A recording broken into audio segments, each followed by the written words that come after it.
Это вот 6-го дома, да, напротив? Да, это напротив. У нас получается сегодня сколько объектов? 5 объектов. Что за жалоба такая? Ну, письмо с обращением. Именно на это. Да. А что у нас регулирование? Кто у нас? Вы, да? Да, вы. Да. Ага. Вы взяли с собой, да? Да, у нас здесь получается учебно-социальные объекты какие-нибудь есть? Да, школы, сады. Нет, рядом. Рядом это где? Только педучилище, да, и пединститут. Ближайший пединститут, как я понимаю.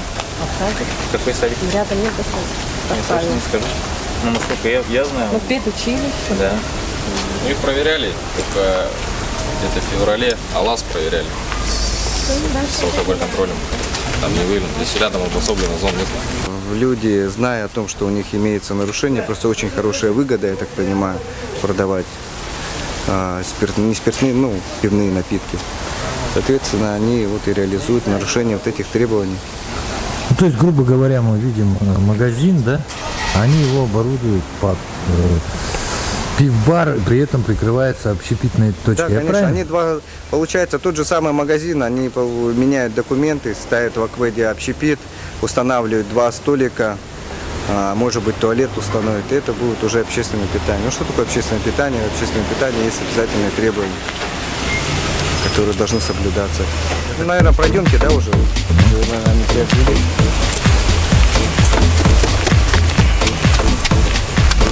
Какая-то суета, смотрю, да, местные уже бегать начали. А может, закрылись? Как считаете?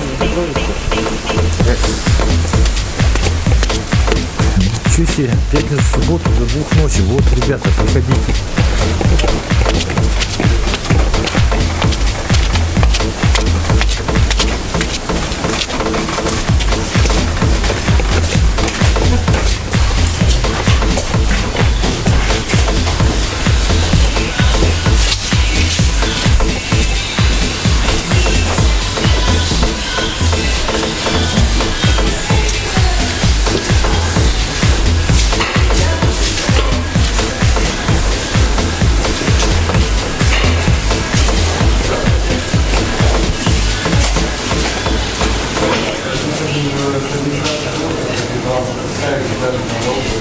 Жалобы поступают. У нас сейчас не проведение проверки, мы, получается, проводим обследование помимо электронных проблем. Поступили жалобы в части того, что здесь открылся пивной бар, где реализуются пивные напитки. Люди жалуются, если это не устраивает, что рядом с домами, рядом с социальными образовательными учреждениями. Да, я сейчас выскажу, потом и вас выслушаю. Рядом с образовательными учреждениями открылся пивной бар. Мы пришли просто проверить, посмотреть, а у вас уголок потребителя где есть?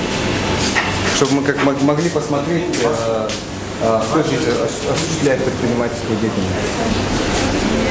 А уголка потребителя нет? Ну, уважаемая комиссия, считается, что в настоящее время в данном заведении не имеется даже у простого уголка потребителя, да, чтобы были соблюдены те требования от закона о правах потребителя. Данного уголка здесь мы не замечаем.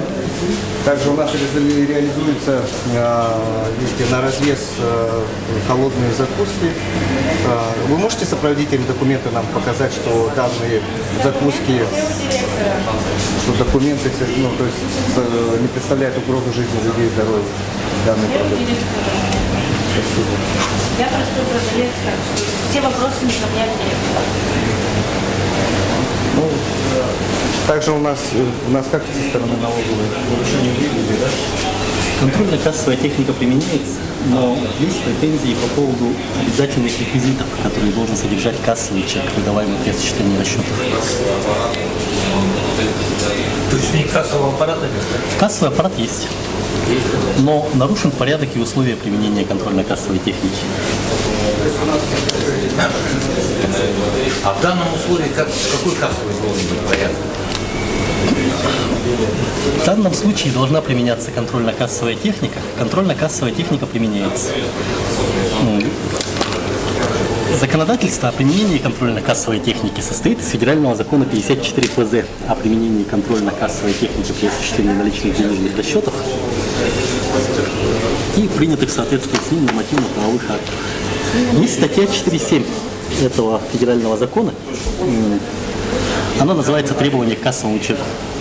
Кассовый чек должен содержать обязательные реквизиты. Ну, там они поименованы в этой статье. В данном кассовом чеке отсутствует фамилия лица, применяющего контрольно-кассовую технику продавца, а также адрес установки контрольно-кассовой техники.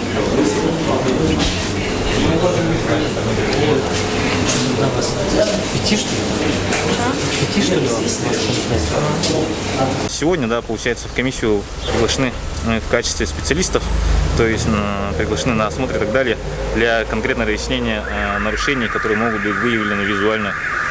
В данном случае, да,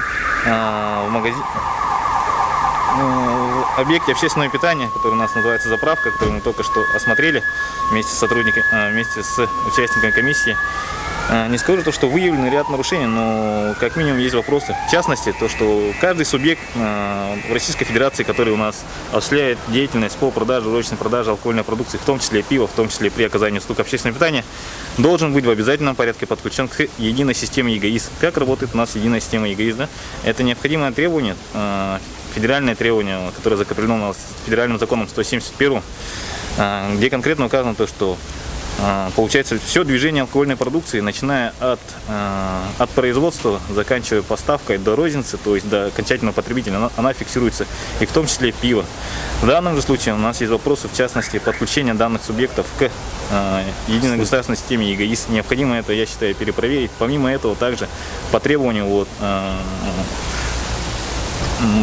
комиссии не были предоставлены необходимые сопроводительные документы на алкогольную продукцию.